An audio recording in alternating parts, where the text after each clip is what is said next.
Welcome, everybody, to the Inspired Racing League podcast. I'm your host, Elijah Fisher, driver of the number 4 Ford Mustang for the Inspired Racing League. Make sure to go ahead and hit the follow buttons. Welcome, everyone, to the Inspired Racing League podcast, episode number 2, after the Daytona Road Course. I am your host, Elijah Fisher, driver of the number 4 Ford Mustang. Hi there, I'm your co-host, Mike Hauser, driver of the number 43 Ford Mustang. And we've got a couple of guests today. To start off, we have 2 with us right now. The first one is Steven Henning. Hello, I'm the driver of the number 12 Ford Mustang. And Robert Wilhoite. Howdy, I'm the driver of the number 3 Chevy Camaro. Alright, we've got a couple good guests for today's episode to start. So let's just get right on into it. Appreciate everybody coming along here. So, first question, we're just going to break the ice immediately. How did Daytona go for, we'll start with Steven there. Steven, I think the crowd would know if they watched the race what happened for you. Walk me through that victory. I mean, going into it, I was pretty nervous, but we just executed all day and had a great team that talked me through the race there and kept my head in the game all day. And we screwed up there on the last pit stop. We were too far back in the box, and it didn't let me know until like 2 or 3 seconds went by. And then when Shane pitted there, he came out in front of me. I was like, yeah, that's it right there. As I watch him go away, and then coming to the final lap, I hear over the radio that there was some off track action for leader, and I just scooted through enough and went on to win the race.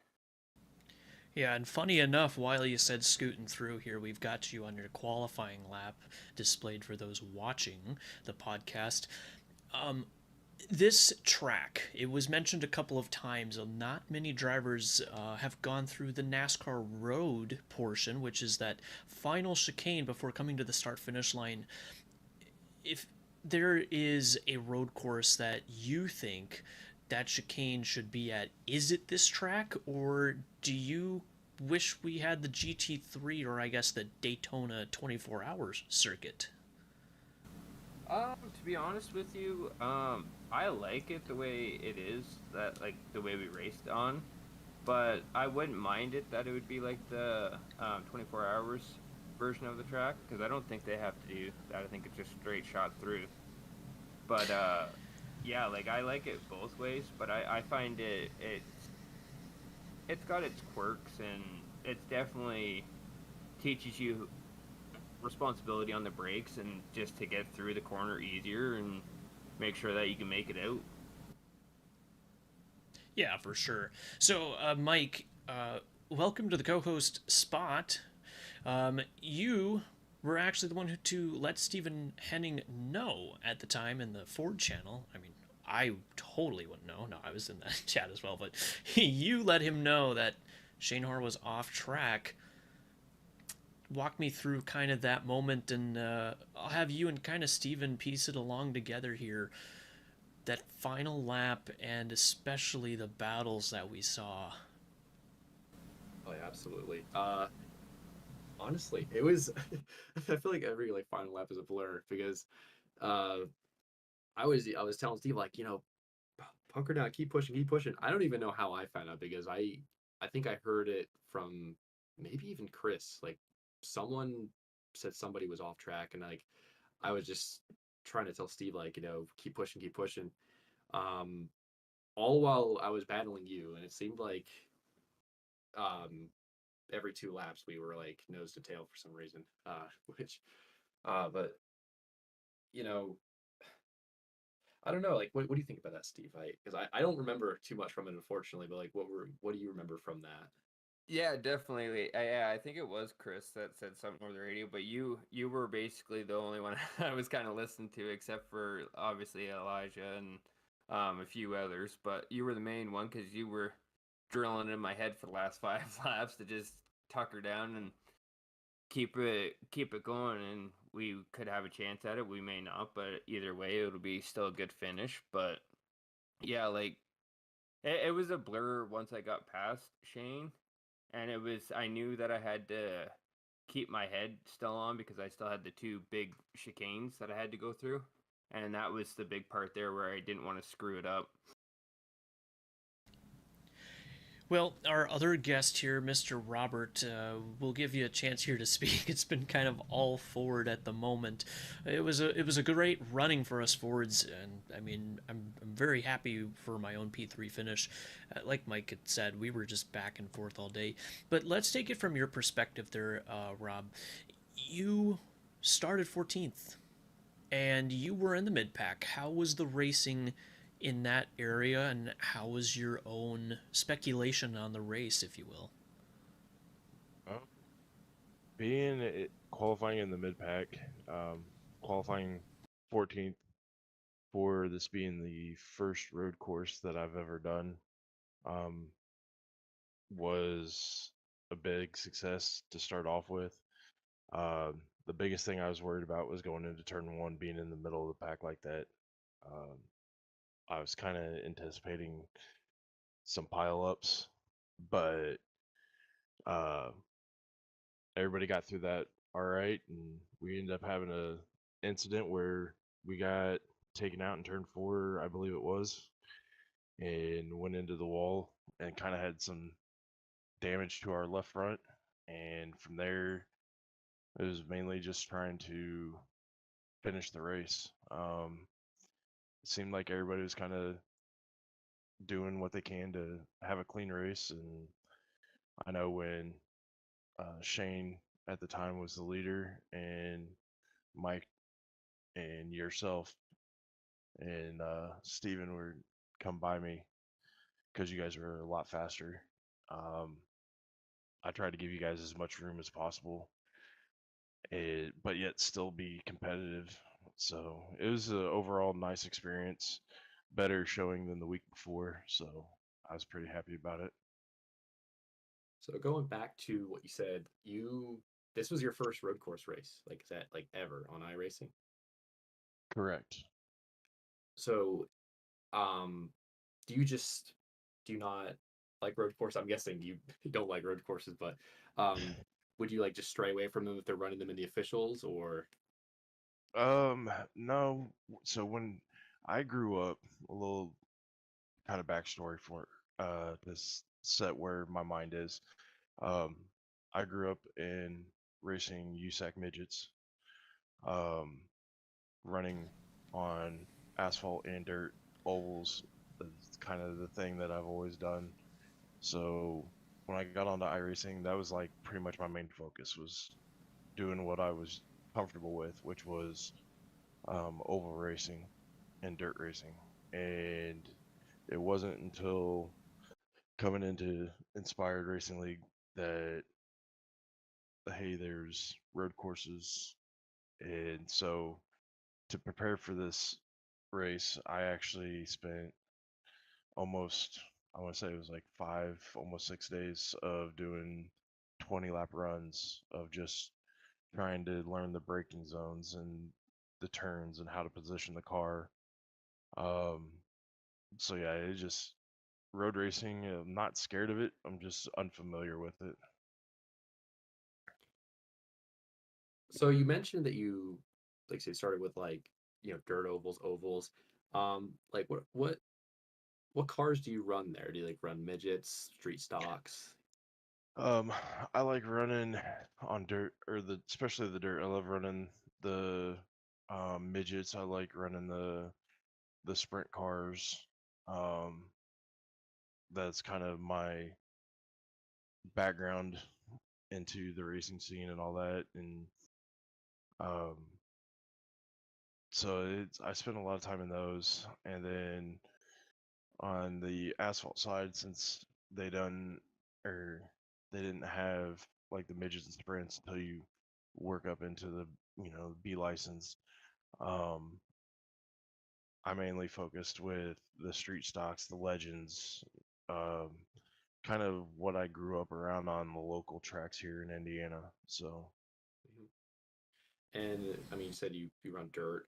Uh, those cars, they take a lot of patience. They take a lot of discipline to keep those cars underneath you. I remember, I think I tried to do a test session with like a 410, and I put the gas down and it wanted to do a wheelie on me. So, like, do you think having those, you know, those skills, like that feeling for the car, do you think that could potentially help you out on road courses in the future? yeah, I definitely think that that is one skill that did help me, especially through the chicanes. Um, being a knowing how to position that car and um, kind of knowing the throttle points on and how strong to get on the throttle out of it, so you didn't sit there and spin out or anything like that. So, kind of like going into turns 1 and 2 and on a dirt track and sending it in there and the car getting kind of sideways and having to play with the throttle getting out of it to keep it straight. I think Absolutely. I'm gonna be probably one of the few people in the league who I'm not a fan of dirt, but I have a lot of respect for the people with dirt backgrounds. They have a little bit of the car control that you want to see at some of the ovals. So I guess for myself, it would be a good question to ask, even for those who might not know. What are some of the attributes there? And Stephen, if you want to hop on a question, if you've got an answer for it as well, what's the attributes that can come from running dirt? And they mentioned a lot of times with some of the dirt guys, they just know how to get the deal with a loose car. What's the attributes to that? Um, at least for me, it's knowing how to control the car when it gets loose. Um, kind of, you know, I was doing some test sessions at Las Vegas for our next week's race, and uh, I would get loose in the middle of the turn, and I'd play with the throttle, get on it, get off of it, you know, and help it kind of straighten up, so that way it didn't spin out. Um, it's once it starts sliding, you kind of know. Also, with the wheel, you don't want to just rip it all the way to the right to try to straighten it up. You want to kind of ease it back, um, kind of try to keep that control, keep it under you as much as you can. What about you, Stephen? What are your thoughts on the dirt helping you out for ovals? I mean, I agree with him. Definitely with the car control, and as he said, about the gassing and braking and having it that it can control the car too. And I agree with what he has to say. Um, but yeah, I don't really have anything else to really say on that. I haven't done much dirt on here except for the trucks, like every once in a blue moon. Okay. Yeah. So, all right. So we got our kind of a little bit of backstory then from Steven Henning from last week, and then Robert Wilhoite a little bit today on your background of racing. We haven't asked Mike yet, though. Mike, what's kind of your background on racing look like, and kind of just give us your backstory in a sense, if you would. Well, it's kind of boring compared to these guys, so I'm not gonna lie. I pretty much only did ovals. Um, in terms of racing, I think I started like playing like one of the heat games, but I didn't quite enjoy the way the cars handled, or I wanted something that was more realistic. Um, and I did hear about iRacing at the time, but I didn't have a wheel for it, so I actually started with the controller and kind of like ran the races or the series you could run with a controller, which is like pickup cup at Daytona. And when I finally got a wheel, I just started, I wanted to pretend like I was kind of going through the ranks as a driver. So I started like, you know, rookie street stocks, and then I went to like ARCA, and then, trucks, Xfinity Cup. Uh, but I kind of wanted to branch out a little bit and get a little bit better at tracks like the road courses. Because I'm not great. I would never claim to be great at those. But how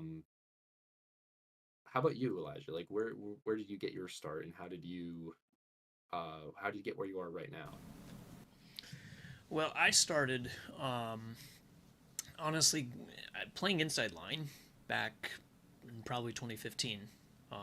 So that was my game that I grew up with, and just kind of I had the Wii motion wheel thing, so it wasn't like a big simulation rig or anything like that. It was just the good old plastic on plastic, just pretending to turn it, and that's where I started at, and I loved Inside Line a lot on the good old Wii, and after that game, when I got my PlayStation 4, I had a Christmas gift of Heat 4 to go with it, so I got online on that into some of the online lobbies. I thought that was crazy you could race online, because I'd grown up with, NASCAR 2005 and Inside Line and, all the good classic games, so it was always a two-player thing at max. And then getting over to Heat 4 and the online lobbies, that was where I started. And I had no idea league racing even existed. One day, just a random person in one of the lobbies asked me if I wanted to join, and I thought it was like, holy moly, I'm gonna be racing like in something cool that's like for points and like a custom everything, and I was immediately hooked.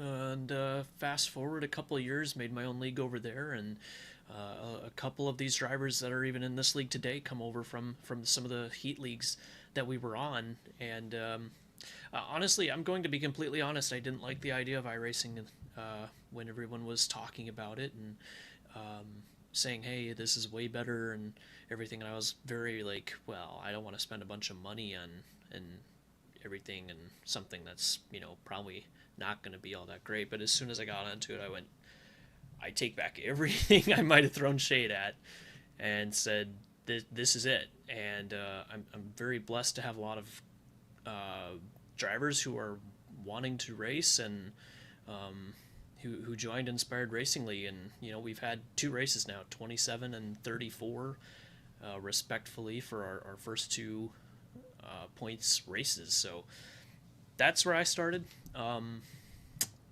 I've always liked the mile and a halves. I loved them on the inside line. I loved racing mile and a halves. I couldn't figure out how to do any of the short tracks, so I would ride the wall and get free wins. And road course racing's always intrigued me, so I don't really know where the speed came at for Daytona Road Course. But so we talked about it, though. We mentioned Steven Henning had probably one of the most out of the field there of road course experience. Steven, you got the job done, be it, a situation from Shane there. But let's fast forward. We're coming up to what we consider the cookie cutters. We've talked about Daytona. We've talked about the backstories. Let's just get the opinions out. Cookie cutters are upcoming. Whoever wants to go and just start from there, go ahead. Well, I'm cautiously optimistic because we actually I thought we had a great race at Kansas in the preseason. Like, that was my first race, and going into it, I was worried because I love the Gen 6 car, but I despise it at the cookie cutter tracks, or like the 1.5 mile tracks, because the car, like the way it handles the low horsepower, the high downforce, it's just a recipe for, having to build up these runs and, just for someone to put like a block on you, not even like a harsh block, like a block from like 3 car lengths away, and it completely kills your run. So whenever I raced the Gen 6, which I didn't get a lot of time with it, I I favored the short tracks, the tracks that had the lower downforce package. And we did a little bit of practice here at Vegas actually just a few hours ago, and kind of my doubts and my fears kind of came back, like, holy cow, this car is handling like a piece of junk right now, and I am at the mercy of the guy in front of me. So that's but I'm hoping, once we get there, once we start racing, I can figure it out, and we can learn from there. But how about you, Robert? We haven't heard from you in a bit. What are you thinking about these cookie cutter tracks? I think that it's really going to test everybody's skills. Being able to keep the car underneath them manage the runs, um, and really try to set up, for those passes. And I was part of that group of guys that was practicing earlier at Vegas, and you definitely have, as if you're in clean air, you can definitely pretty much put that car anywhere. But as soon as you get in some dirty air, that's when the wheel skills and the throttle controls starts coming into play. And so I'm looking forward to it. Really kind of see where everybody's skill levels at, and I feel like for me it will kind of help show a better showing than the past couple of races that we've had. So really trying to start turning around the rookie season here. Yeah, and that's a topic too that keeps coming up. I think we mentioned it, or I had asked Cameron in last week's episode about the point standings. Well, Cameron did not have a good showing at the Daytona Road Course, and he's not towards the back of the pack, but there's going to be a moment where these cookie cutters, to speak, are going to probably display the better drivers out there. So, Steven Henning, you have a win now. You are in a spot where technically you're the points lead. And how do you manage to stay above? And when it comes to the cookie cutters, do you think you've got a little bit of an advantage to start your season, or do you think that there's a lot more pressure to maintain your position in the points? Yeah, definitely. There's definitely a pressure there. But I've been doing this for a while, so I just keep drilling into my head that just try and be consistent and don't over push and basically get what your car can get and be kind of happy with it at the end of the day and let the points speak for itself. And if we make it on, we make it on, and if we don't, we don't. But at least we gave her our all in the season. Yeah. Elijah brought up a good point there actually about these cookie cutters. I guess the way I see it is like they're almost like an obstacle because, like Elijah said, they're probably gonna bring out the best of the drivers, but I kind of see them as races where like you might just be stuck where you're at. I feel like it's gonna be really tough to move through the pack, and I think it's gonna be the same with the points after those races. It's almost like you're sitting there and doing nothing. You're like wasting time, trying to gain more points. Um, on the season, like you might try to push for like a short track, or might try to circle a road course on your calendar to gain those points and just try to like survive those cookie cutter tracks. Like, is that something that you potentially see as a strategy, or do you just said you just go at it and do what you can do?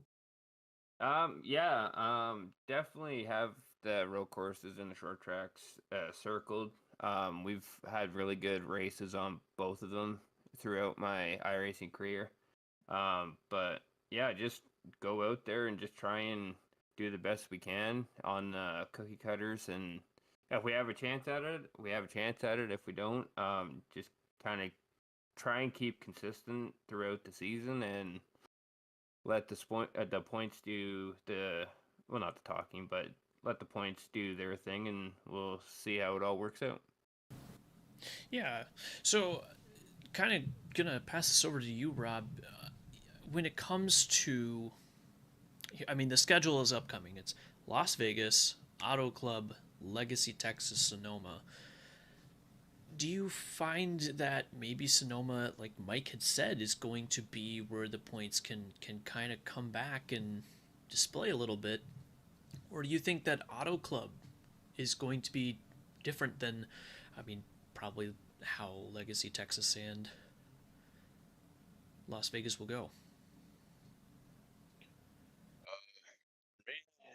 It's definitely, you know, any of the road courses. I'm gonna be putting a lot of time into testing and um, all that, just because of I'm not pretty much a rookie at road courses. Um, so for me, any of the cookie cutter tracks or the super speedway tracks is where I feel like myself would do better at than road courses.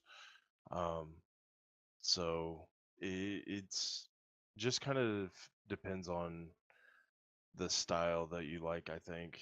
If you're more of a road course driver, um, that's where I think you can really pick up a lot of ground. And if you're more of a ovals like like the cookie cutter tracks, I feel like you can really show and have a dominant performance.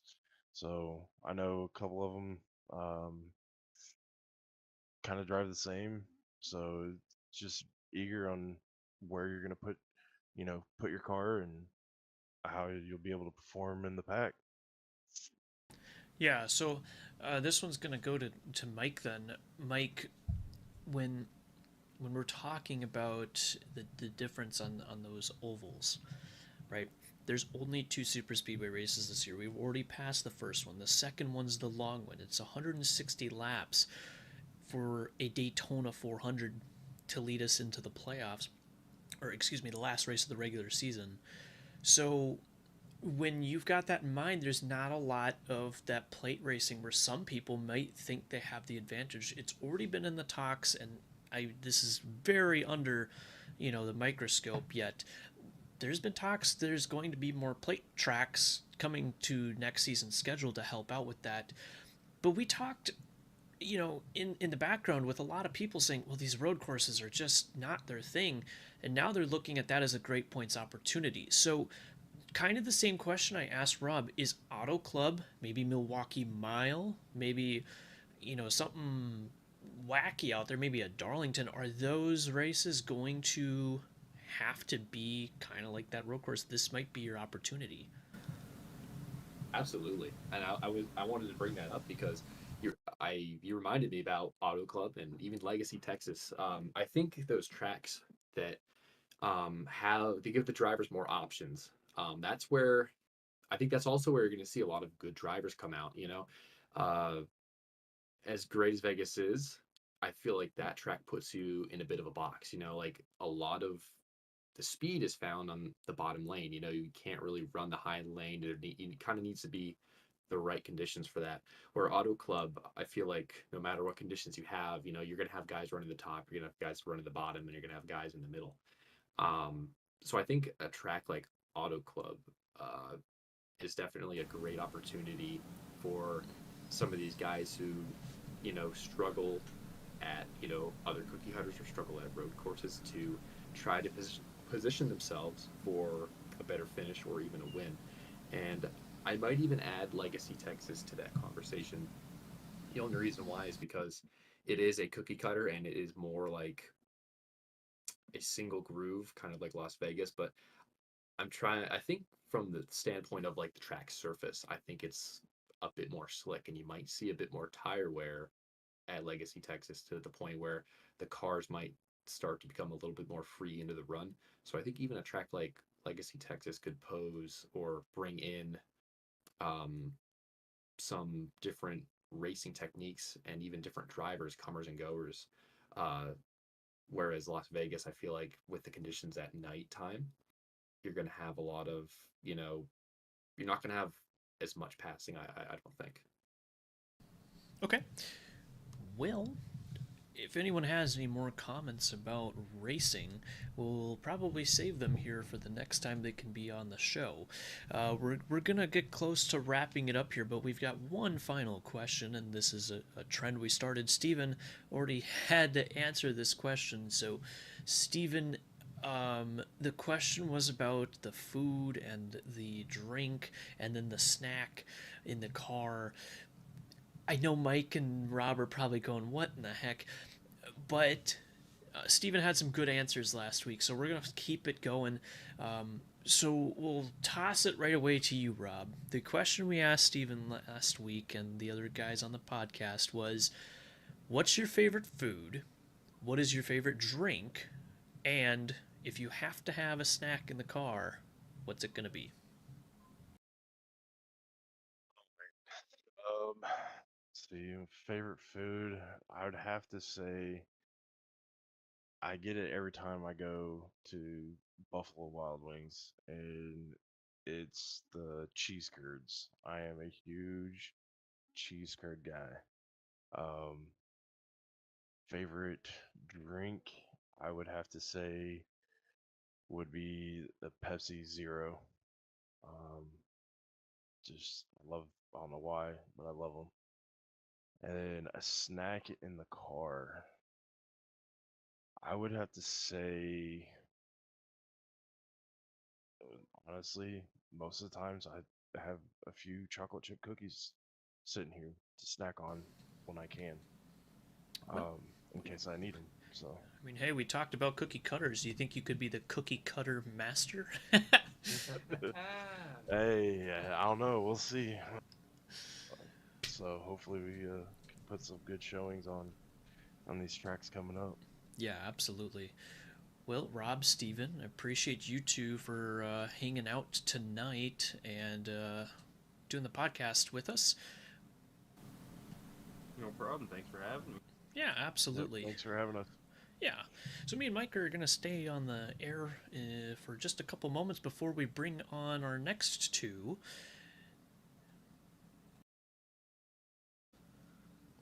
Okay, so we've got our next two in the podcast here, welcoming Shane Harr to the booth.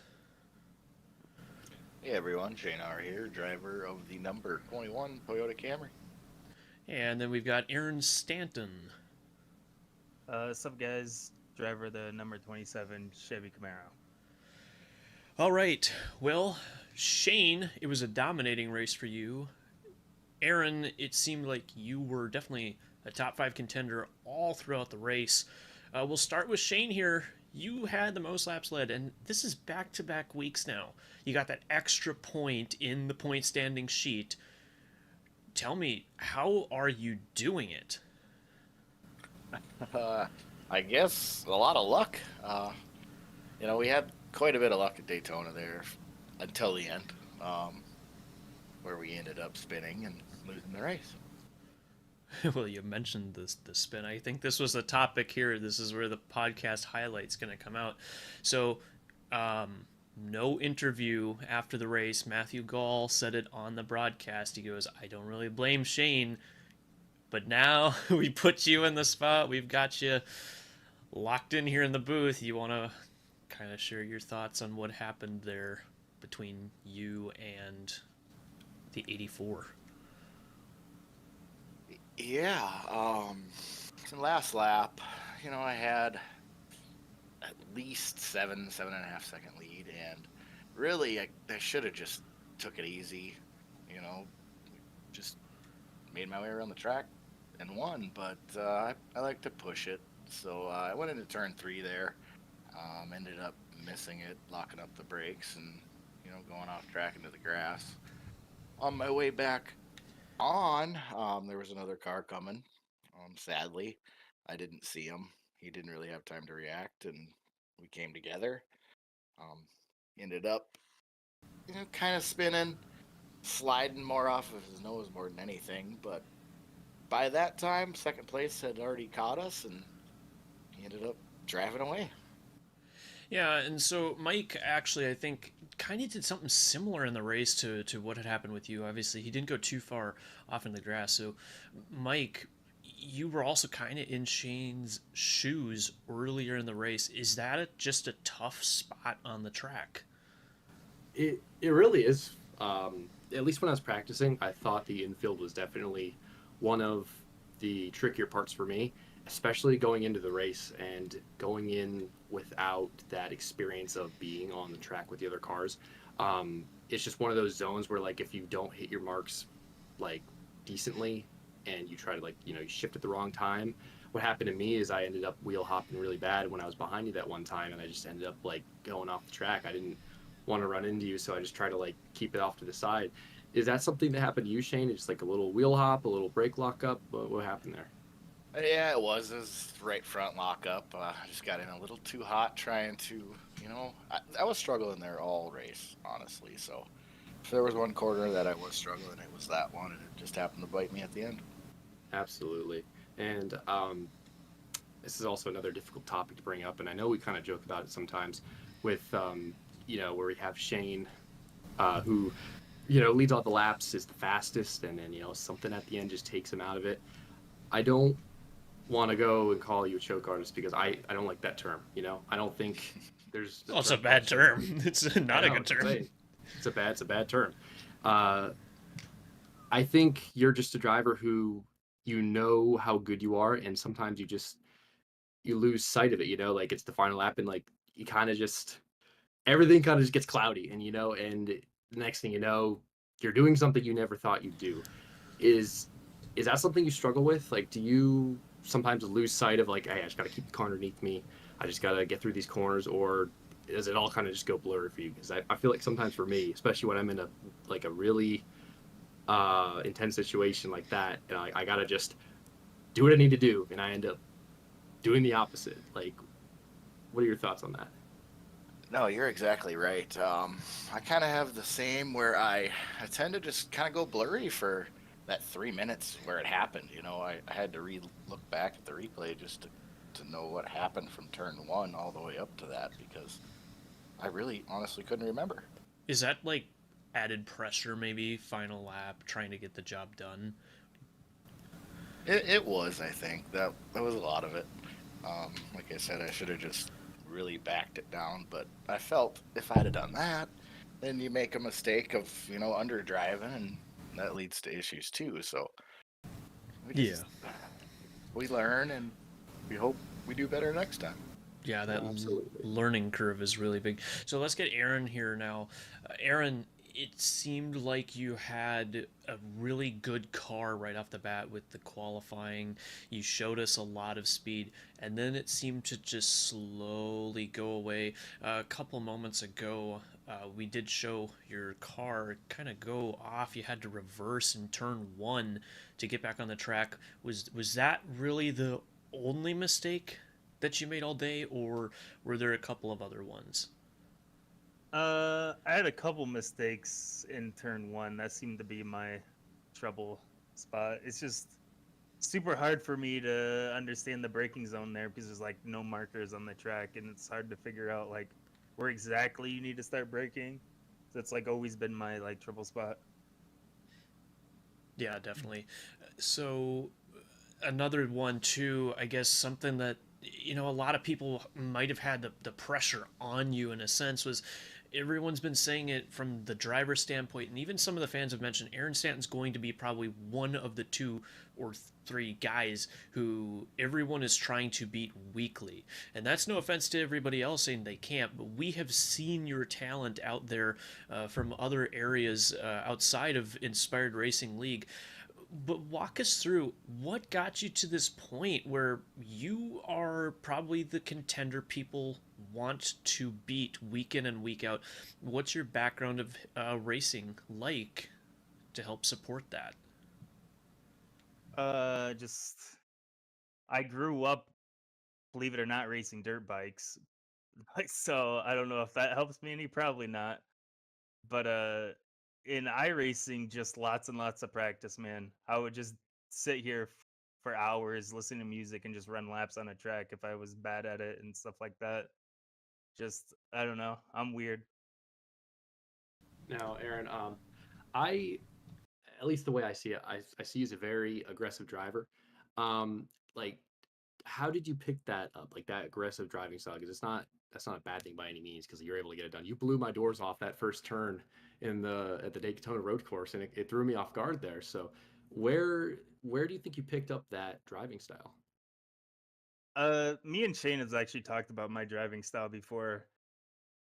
I can be very passive, and then I like have moments of like striking, right? Like I'm passive, passive, passive, but if I get to your bumper and then I'm striking quick, like I don't like mess around trying to pass people. I'm just weird like that. I don't know. Gotcha. And you said earlier the way you practiced, you got better was you just sit there, you just run laps.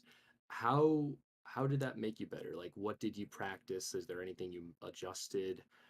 Is there anything that you you'd like to let anybody know if like you could give them advice about running laps and practice laps? Like, what's one piece of advice you'd give somebody?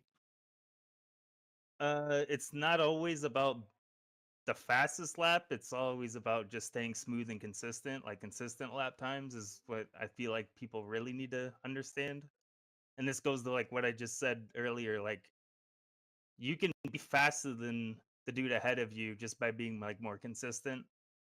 But once you get to like their bumper, like get to them, that's when like you need to strike. That's just how I like do things. So to open, I guess, up for all three of you, whoever wants to answer first, how do you pounce? How do you make the pass quick? We're racing Gen 6 cars that Steven and Robert, who ran laps at Las Vegas, said it's hard to pass there. So how do you pounce? How do you get the pass done? Well, for me, I think it's going to be restarts mainly. Get the good jump and maybe take it 3-4 wide into one, and hope you get a bunch of spots right there because it's gonna be tough to pass. I think. Absolutely. I think, Shane made a good point there about restarts. Restarts are going to be where you make a lot of the moves there for a while, because once you get sorted out and everyone gets single file, it takes so long to get a run going, especially once the tires start to wear out, and it just takes more and more out of those tires. Um, I think another thing is you need to be like Aaron Stanton. You need to be aggressive. When we were practicing there, at Vegas, like every time if I was beneath Aaron or if I was on top of him, he would be able to just hold me there. He'd be able to keep me up top or keep me down low, or like just pinch me down enough where I'd have to lift. And I think being able to stand your ground and not let people push you around is definitely going to be important at the 1.5-mile tracks like Las Vegas. What do you think, Aaron? I think once we get a bunch of cars on the track, tires are gonna be a bit more of a factor because of the dirty air. So I do think like having fresher tires is gonna be able to like get you up front, but maybe not the lead because the leader is gonna be able to pretty much hold it wide open. So I don't know. Passing for the lead is still gonna be hard. So we've seen the That's- five. Oh, go ahead. No, you're good. So we've seen the 550 package be used in real life NASCAR, and I'm sure we've all seen the Kansas, I guess, where the leader will run the top and just basically try to put air or take the same line as the driver behind him. Is mirror driving this season going to be a skill in itself? And we'll get to the schedule here and talk about that in just a moment, but we'll start with you, Shane. Is mirror driving going to have to be a thing with the Gen 6 cars, or do you think that maybe multi-groove racing is going to be available at, a Vegas or a Kansas? Yeah, some tracks you'll probably have the multi groove where you'll have some side by side action for 3, 4, 5 laps until maybe it does single file out to where you kind of have to sit in the draft, and then dirty air will take effect, and it'll slow you up. So the goal is make a lot of positions up on restarts, and when it single files out, just kind of ride in line, save your tires, and hopefully the ones around you make a mistake. I think mirror driving, that definitely plays a bigger role in the driver's style. I think there's going to be people who are better at it, and it plays along with how they drive, and there's going to be people who maybe aren't as comfortable with it. I know for me, I'm not as comfortable with mirror driving because I the last thing I want to do is like absolutely just send it into the turn when I'm not clear, like, and your iRacing spotter can only do so much for you. There might be a point where the game says you're clear, but that can change in an instant. So I think definitely being aware of where your car is and how you can position your car and timing the runs properly, it really does play a lot into how you drive. And if you're good at that, especially like that super speedway style of racing, I think those guys are going to be a lot better at holding the lead. Maybe a guy like Jordan Jornow, like he was really good at it when we were practicing uh, at Vegas the other day. He was really good at just holding his line, holding that line, and just being able to use that mirror. What about from your Yeah, I think- standpoint? Oh, go ahead. I was just going to I ask you think on it. Mike. hit it right on the head. I'm not really the guy to mirror drive. I like just to always look forward because I feel like once you start mirror driving, it kind of slows yourself up. That's just my philosophy. So, but I think Mike called it. I think you're gonna have to learn at Vegas. Yeah, definitely. So, looking ahead at the schedule, something that was brought up earlier was we've got Vegas Auto Club and Legacy, Texas upcoming, and then it's Sonoma. And there's a lot of mile and a halves on this schedule, so we'll brief those later down the road because Sonoma's kind of that break in a sense from the ovals that we're coming up to. But when we were talking about this season, we mentioned that maybe it's going to come down to your qualifying position, and there's not going to be a whole lot of moving positions because of the air and because of trying to piece together how to get those passes done. So Las Vegas, obviously that's the topic that we're speaking of. Is Auto Club going to be a multi-groove track that air is not going to be that big of a factor? And what about Legacy, Texas? I think Texas is going to be pretty much identical, and Auto Club has way more lanes, and I feel like you could probably get the top work in at Auto Club. I think so too. Auto Club, you're going to have a lot more options. It's just the track is a lot wider, so the dirty air isn't going to be as bad going into those corners. Kind of like Michigan in a way. You're just going to be able to move around the track a lot. You're going to have more options. You're not going to be as like packed together, and the dirty air just won't have as much of an effect on you.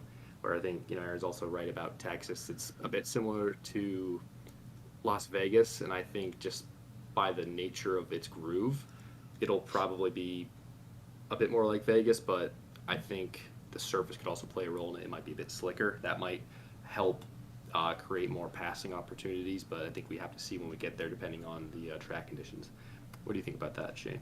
Well, actually, before we do get to Shane, there's a funny quote that we've got running around the league. Michigan and Auto Club are quote Shane Harr tracks. So Shane, you've got the track name already I to don't you know just about. that. Aaron's gonna challenge it, but Shane, Yeah, he will every race. He will. He always shows up. right? I mean, you guys want to challenge that, but like if it wasn't for that safer barrier jumping out at me, it could have been a Mike Hauser Michigan win there too. So I don't want to don't count Mike Hauser out of that. We never can. So when it comes to those 2 mile ovals, right? We mentioned the air. How different is Auto Club going to be from probably Las Vegas and Texas then, Shane? Yeah, Vegas is going to be a lot tighter racing. You'll probably be a little closer together, in the corners, straightaways even at Vegas compared to Auto Club. I feel in the corners it's going to fan out where you have, 4 or 5 different lanes that you can run if you want. So Auto Club's going to be more of a get in line, draft down the straightaways, and look for clean air and maybe a slide job or two, and exit a 2 or 4. Oh, he's taken out the slide job. I said Las Vegas is going to be Super Speedway 2.0. That was what I said with Matthew Gall after the race. But I think I might be a little bit correct in that viewpoint because draft will be important. I don't think it's going to slow you down, but it's going to definitely be a factor in trying to get around. So at Daytona, we saw a lot of the packs. The pack racing was insane. The runs were just absolutely wild. But is Vegas going to just be the complete opposite? You could get a run when we were practicing it. You could get a run, but it was so hard to get a pass on the leader going into the corner. Like, you just got either loose or tight every time you're like underneath them or above them. Like, I don't know. It was very weird to me, at least. You're probably gonna need some help, I think, to make that pass. If you do make it, you're gonna probably need a little help out back. If not, 3 or 4 cars in line to get that leader. Yeah. So does that beg the question? It might be more of a team race than I think maybe fans or drivers are expecting. I think so in some cases, especially when you have those fresh tires on before those guys get spread out. You could have a couple guys trying to maybe push their teammate forward, and that helps them too. If you can get your teammate pushed forward and cleared, then you know they may be able to help you out, let you draft up behind them, and then you can both clear those two guys. So, next topic we're going to get to is the topic of points. So, I asked Cameron Wesenberg after the Daytona win, I said, how are you going to manage the gap? I asked Steven the question after Daytona. So, with them having the 2 wins, we're going to talk points now. With them having the wins, Shane, you have the most points, but you are listed in third because they have the most wins, or the top 3 most wins, technically. Las Vegas comes into play and passes by us, and then we get to Auto Club. Right now we have the opportunity for, I mean, unless Steven or Cameron don't win Vegas, we get a new winner at Vegas, and then we have a new winner at Auto Club. Now you're going to start to see the points exactly how they are going to work out. Do you guys think that this season is going to be about pointing your way in, or are you going to try to have to be in the top 3 most wins this season? I think you're gonna have to win, a couple of races at least to, feel secure. Have 1 or 2 race lead in that standing to, actually take a break and maybe not think about it so much. I think Shane is right there. Like, you obviously want to go for wins, be top 3 in wins there, but you also need to just focus on having good points days. I think, like what Shane said, winning a few races, I think having like maybe 2, even 3 wins would be huge, because it gives you a bit of a buffer to prepare for some of these races that maybe you're not so comfortable with. Maybe a track you've never been to before. Like, I've never raced at Laguna Seca before, and I'd like to be comfortable going in there, not having to race for a playoff spot. So, um, I wouldn't say I want to go for wins all the time, because if you do that, you'll probably end up making aggressive mistakes more, which could, put you in a deeper hole. But I think it's kind of a balance, knowing, okay, what's my car going to give me today, and what can I get out of it? What are your... I feel like if you race for wins every week, Mike, that you're generally going to have more points than other people anyways, aren't you? That's what my take on it is. Oh, absolutely. I think there's just some weeks where you're like, hey, I'm having a top 5 day. I don't want to push it too much, because if, one mistake in that top 5 can turn into a 30th place. So I think it's just kind of being aware of like what your car gives you and like how much you're willing to push it. But you're right too. Like, you got to race for wins. You have to be up front there to give yourself a shot at the win. But also, you just got to know that maybe some days might not always be your days. Well, I'm going to be a little bit of a bully here and throw a little shade, but Shane Harr, leading final lap. I mean, not. I'm going to be a little bit mean in saying that, but that's Exhibit A almost. But Aaron does have a point too. Just racing towards the front. And actually, I mean, Denny Hamlin said it best, and this has helped me throughout a lot of my career. Is he's just said, just try to find top 5s. If you're looking for top 5s, you'll be okay. And wins will find you, as long as you're not trying to look for a win on the week. I mean, obviously you're going to go out and try to win, but in the sense of make that your goal. Like, okay, let me get a goal of a top 10 today. Okay, and then you might do better than a top 10, and then you have more to be proud of. But in the sense of like, if you're running towards the top 5, generally speaking, there's a lot better opportunity that you will be in a position to pick up a win. So the next question we've got, and this is probably going to be our last one before we move on to the final question, which will be just for Aaron. But before we get there, last question. We have a very interesting schedule. We've mentioned it's 3 ovals, and then it comes up to Sonoma, and I saved that. Steven and Robert were saying that if qualifying position matters, and there may not be a lot of passing in the next 3 races, which I kind of disagree on. If we're seeing a field that's now starting to string apart, will you maybe have to be good at a road course in order to really get those points? Yes. Okay, quick Um, answer. Go ahead and elaborate. it's a quarter of the race is a road courses, so you're gonna have to find speed some way or another. Yeah, I think Aaron's right. You kind of have to diversify your driving style in a way.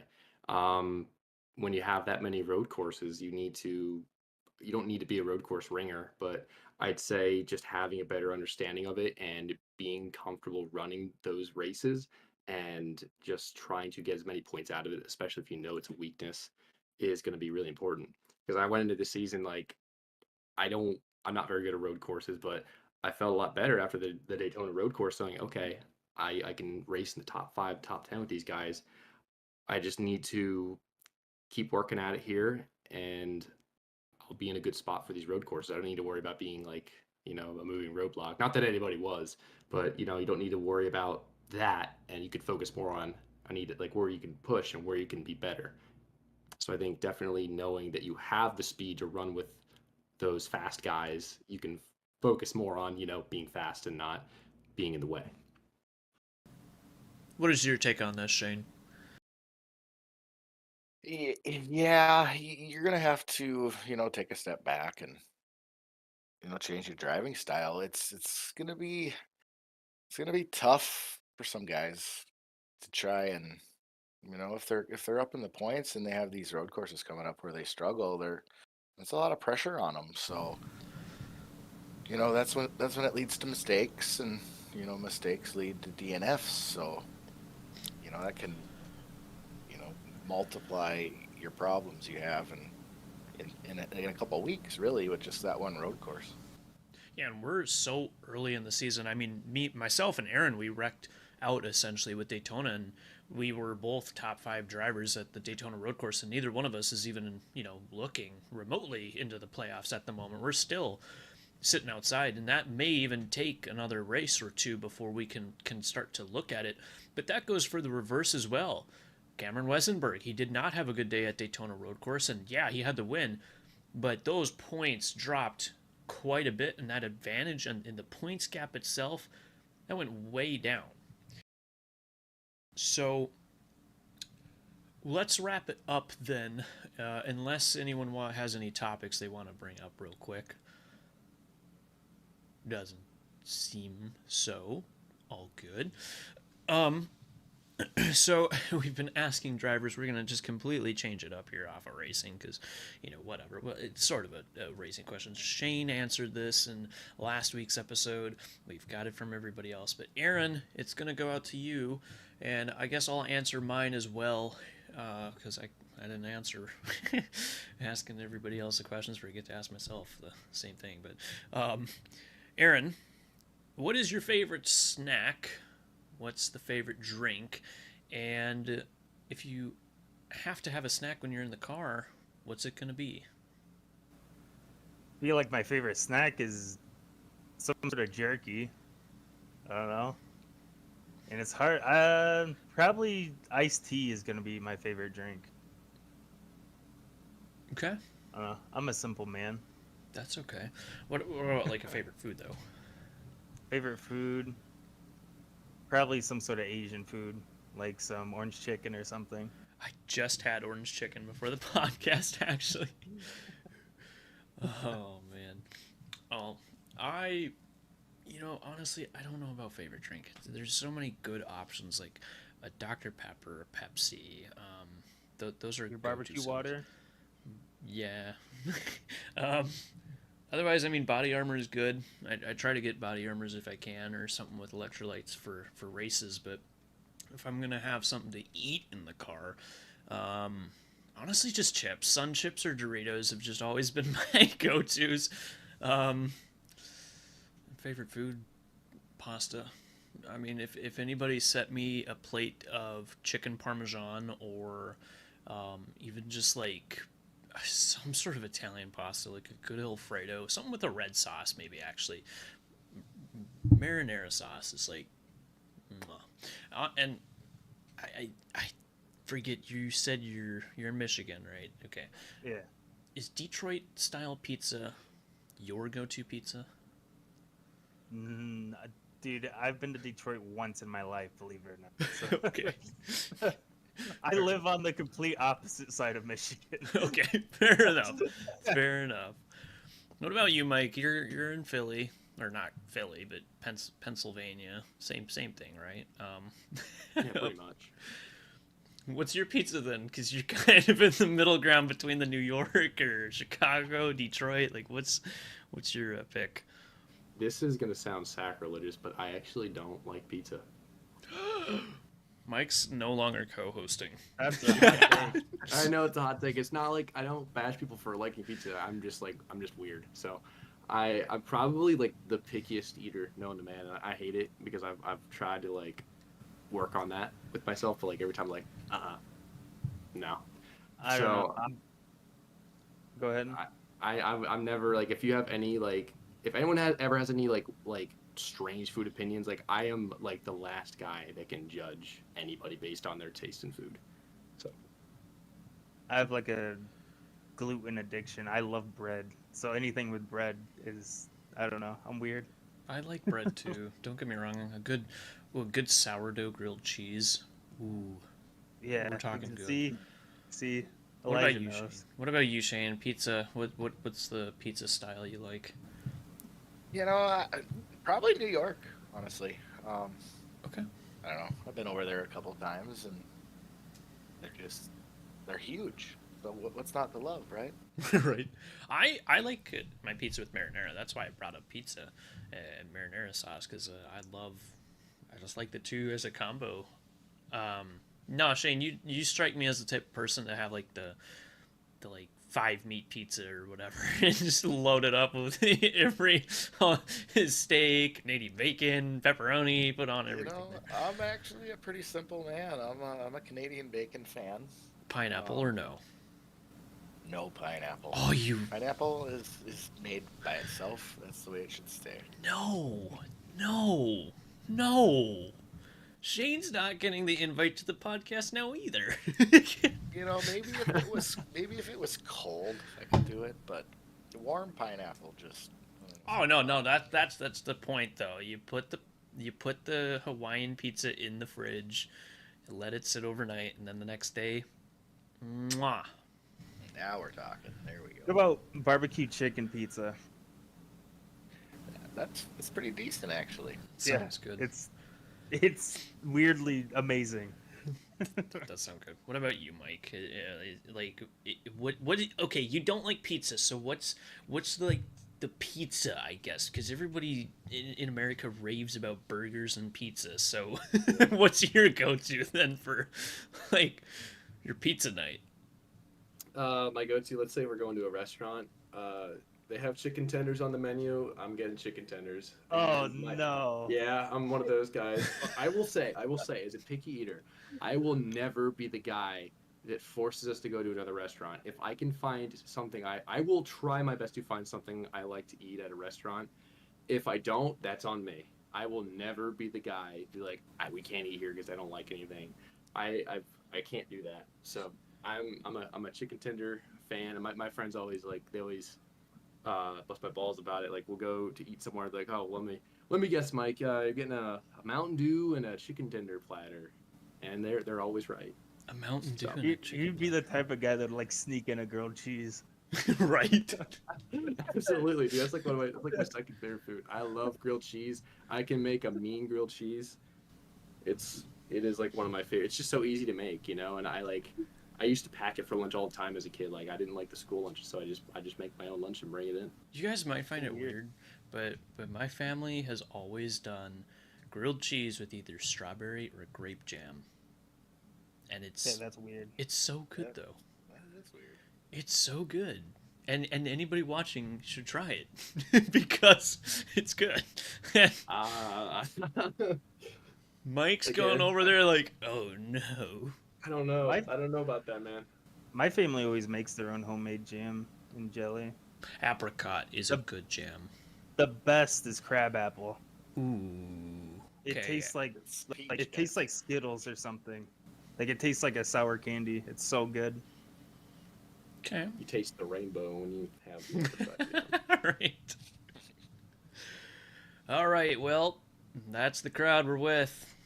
I think we just sold a couple pizzas for some companies, and maybe Domino's or Papa John's asks for the sponsorships now. But yeah, well, I appreciate having Shane and Aaron. Thanks for joining me. Mike, as always, co-hosting here. Appreciate that very much. We will catch everyone in the next podcast post Las Vegas. Make sure to subscribe to both Inspired Racing League and the SRN broadcast with Matthew Gall. He'll be there for this upcoming Monday at 7:30 Central.